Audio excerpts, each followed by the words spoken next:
Hello, just wanted to document some testing of Solaris workflows in Houdini 21 now that the texture baker is more fleshed out, and you can auto-generate baked down procedural materials to USD preview surfaces. So that lets me do something like this. Let me actually write out the file first. Go. Okay, and once this loads in, everything should just work because it's all USD preview services. So super simple, yep. So it just comes in by default. Now I haven't set this up to use the best textile density. You can see the walls are much bigger in surface area than the table, but they have the same resolution of texture. So that is why it doesn't look the best, but it is enough for the preview purposes. So I've just got my material purpose set to preview, and I'm loading the render since this is the render preview material. But all right, now if I go back here, and I'm just going to walk through the workflow from scratch to make sure I document it properly. So here's my CAD geometry. I'm bringing this in from Rhino, just doing basic cleanup, unit scaling, path attribute cleanup, and then that's that, and that's my entry point. So then here I split up into other SOP nets, and I do all of my geometry processing in here on like a per component basis. So you can see those components over here on the right in the Solaris scene graph tree. So here's what that looks like. So here I'm just object merging the CAD import, and then I'm just isolating what I want to work on. And here's that remesher that I just made that last video about for these reciprocal rafters, and then just doing symbol processing. The only thing here is that so my render UVs look like this, so there are multiple UDIMs, but my preview UVs, which is for the preview material that was showing in Unreal, preview material on the render purpose, that comes through this preview UV primvar attribute. So that looks like this. So it's packed down to a single UDIM. So it can be baked easily and read in easily, agnostically. Okay, so here's that. Just creating a temp attribute. The UV layout needs a 3 vector, it seems, so just got that set there, and then convert it back to a 2 vector and set the attribute type info to text coordinate, so it can be imported by Houdini into USD converted. So that's that. I've got a render, proxy, and a collision geometry here. So the proxy is for the proxy purpose. You can see this has got one UV set, and it's a single UDIM. And then my render has 2 UV sets. Those are all the attributes. And then the collision geometry, this is for the Houdini sim proxy relationship. And then look at one more geometry. So this is the windows, and the different thing here is that it's got 2 mesh prims. So you can see it's got the frame and the glass. These are separate mesh prims. So I've got different outputs for these, but I'm also got the same preview workflow, preview UV, secondary UV set. So I just need to merge them together, UV layout them exactly the same, and then I split them and copy them back just by enumerating the vertices to make sure the copy is explicit. And then doing the same thing for the preview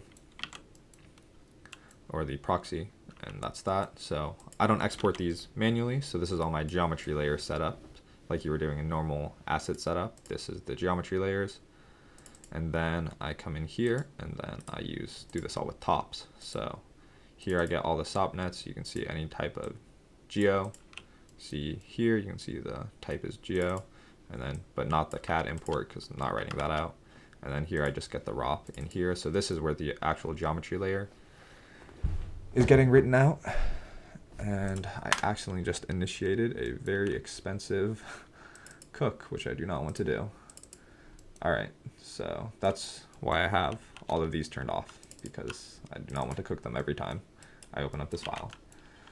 So here in the geometry layer is where everything's getting read from SOPs and written to USD, and then I never go back to SOPs again, pretty much, unless I need to make a change. So here I'm bringing in the render node, and that is done via this Python for each. So this is how I import multiple meshes like on the window. So this will just grab the node, get all the nodes with out render prefixes, and then concatenate them into a single space separated string, because that's what the for each iterate over strings takes as a parameter. So once that's done, I just configure prim, I set up the layer, the geometry layer, and then I payload that into the main geometry layer.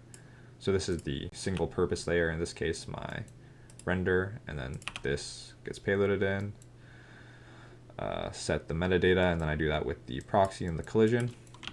Now there's 3 variant sets here. The outer variant set is a geo variant set, and I just copy this from ALAB setup, which, as I understand, so the geo layer kind of acts as this all-containing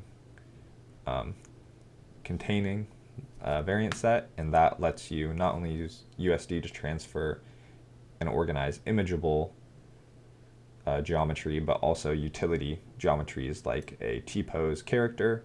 So it allows you to package all that stuff up nicely and keep everything encapsulated in that asset. So you could also have like a pose here. And then the nested variant set inside that is GeoVis, so visualization, and this controls the purpose relationships. So you can see the default is just a pass-through, so you just get the raw render geometry, and the preview imports, or it payloads the proxy mesh, and then it sets up the purposes.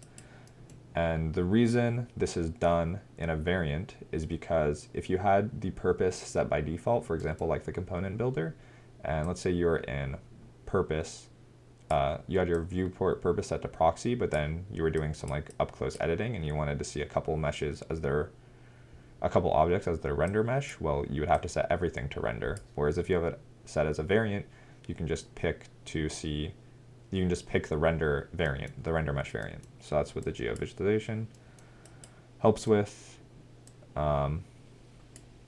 As well, that's what the geo visualization and geo variant helps with. And then after that, I just do the same thing, but I call it geo sim right now. And that's creating the sim proxy relationship for Houdini in the edit lop. And then here's just for the second mesh, setting all that up. So after that, I just render this tops out and I'm done. And then if I do need to go back and edit something, I can just select a single one of these. Like if I just wanted to edit the walls, I could just go select the walls, or if I wanted to edit the joists, I just select those and I can just, right click just that one network. So that's the geometry layer. So that's done, and I'm not really going back to SOPs after that. So I reference that in here. This is the geometry layer coming in that was just written out from tops. So that gets referenced in. And then after that, I'm payloading the preview material. So this is all the preview material definitions. And I'm creating the preview materials so they're encapsulated inside of the component layer. So here, the preview materials are on their own layer. That gets payloaded into the component layer, so like the roof, the joists. And here I just have this switch set up because, oh my gosh, I have the switch set up because some of the preview shaders have opacity maps and some of them don't. So like the preview and the roof have opacity maps. So I just have a setup with an opacity texture in them, and that's all. You can see here the preview UV getting getting read in, and then if there's no preview UV, it just falls back to the normal UV. And so I payload that in, and then I set up inherits, just configure the primitive, set the save path, and then this just gets referenced into the main layer. So you can see I have one main layer with all of those references in there. All right, and then after that, another configure primitive, and then here I'm payloading in. This is my main layer setup, so unlike a normal per component workflow where all your materials are stored inside of your component or asset, that's not really realistic for me here because I'm sharing the materials a lot, and I'm just creating like very generic procedural tiling materials with maybe some world noises in them, so it's not realistic for me to set up materials for every component. So here I just payload that into the main layer, and then here I'm doing the assignment, so I can actually, this is where I'm actually doing like seeing how things look, making changes to the material, like like so. So setup camera is just like quick setup stuff. And then over here is where I'm baking out all of the previews. So here, this is right after the material assignment. And this is all done with tops. So the first thing I do is if I go inside this top network, you can see I'm importing that null out tops bake, and I'm getting all of the component kinds. So that's all of these right here, not the material, it's not a component kind. So I can just generate this statically, and you can see here it gets me all of those. And then, so I duplicate that primitive first, so the attic joist, so that gets duplicated here. Then I set the variance, so if you look here under the geo, before I set the variance, it's got all of these other geometries, because that's what I've set the default variance to. Those are the GeoViz and GeoSim variants, but now I've turned all those off to default. And I've just got the render geometry. And then here I'm copying that preview UV to the main UV, so it can get baked to. Here I'm unassigning the material since the texture baker doesn't seem to like the if the low poly mesh has material assigns. And then I'm just setting up here all the default stuff just with the base color and specular, since I'm not doing anything crazy. And then I just run that, and the exact same thing is happening over here, except I'm not copying the preview to the main UV, because there is no preview UV on the proxy geometry. And here I'm just inverting the transmission to opacity because they are inverted. So once that's done, I've got all my textures baked out, but none of my materials have been bound yet. So I need to bind all the materials, and that's what happens in this for each loop. So you can see after this, all the materials are bound, and this is the exact same loop as above. So it's the Geo and the GeoViz variants, and this is looping over all component kinds in the root. So that's, again, all of these. So here is the full material binding. So it's set to full render. And then, so this is the procedural material I've got set up in here, and it knows what material that is because I'm using this vex expression function.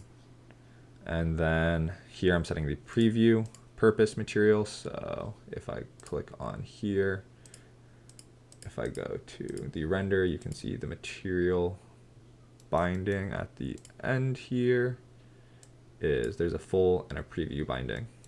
All right, so that's the preview binding. It's set to the baked preview textures I was just written out over there, but that material was created up here.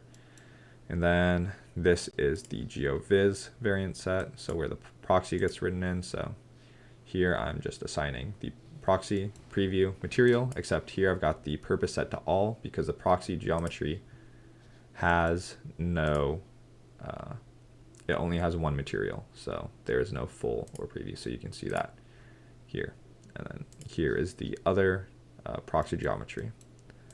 All right, so that's that, and that's done. So, and then it seems like it sort of works out that the natural workflow is I'm coming in here, I'm doing all the SOP stuff. I write out the SOP stuff because that's more intuitive to me. I can sort of write out the geometry and I don't really have to look back. But then I end up making a lot of material changes and I spend more time on that. So I'm working in here, but then I can still make like I can isolate elements and make those adjustments. So for example, like if I switch this to final render, you can see, if I wanted to make a change to the wall, for example, like I could come in here, sure, let's not do the walls because that's high poly, so it'll take longer to bake. Yeah, let's just do these joists right here. So if I came in here and I wanted to make a change to these, I would just select them like so, come into here, and let's say I wanted to make the resolution way smaller because of textile density or something. I would just select these. I've got that work item selected so it knows it's writing out the right thing. You can see here, just look at my scheduler, and you can see it already finished writing out. And you can see it actually already updated, I think. I wasn't looking. Wait, let me try it again. If I set this to 2048 again, and I render this to disk, does it just update? let's see. I'm pretty sure it updated. Nope. Okay, let me see. Render, update textures. Okay, well, it definitely changed, but it doesn't look like it got much higher resolution. Interesting. Huh.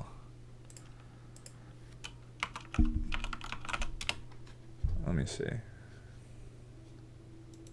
Yep, still the right thing. Notice the disk. Okay. Render, update textures. Okay, yeah, so it's definitely working. Just wasn't noticeable. All right, so that's the rundown.